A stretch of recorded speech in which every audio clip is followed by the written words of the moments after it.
Now let me mention a difference of approach between ourselves and the Christians. The Christians look towards the birth of Isa alayhi salatu wassalam, and due to his miraculous birth, they bow down before him. And once it comes to the Muslims, they accept his birth was miraculous. They don't bow down before him, but they grant him immense respect. Very important we understand this difference. And I want to explain this through an example so we understand why we have this difference in approach, and logically whose approach is the correct approach.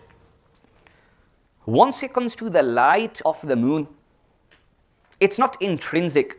It doesn't belong to the moon itself. The light of the moon comes from the sun.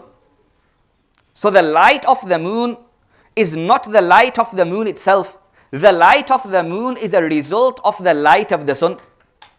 Now, if we were to discuss the light of the moon and how amazing the moon is, and in praising the moon, we were to stop upon the moon and overlook the sun, everyone will say, you guys are foolish.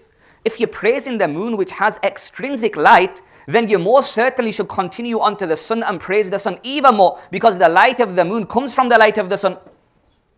The Christian is like the one who prostrates before the moon and becomes forgetful to the sun. And the Muslim, he respects the moon, but says that the sun is far more superior than the moon. Isa alayhi salatu wasalam has had a miraculous birth. Was this through the ability, the power of Isa alayhi salatu wasalam himself? The answer is no. Allah Ta'ala's power and ability was behind this miraculous birth of Isa alayhi salatu wasalam.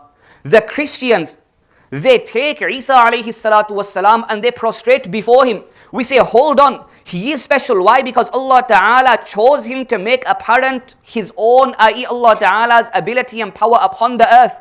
But we don't prostrate. Our prostration remains for that Allah subhanahu wa ta'ala who granted this immense ability and power to Isa alayhi salatu wasalam.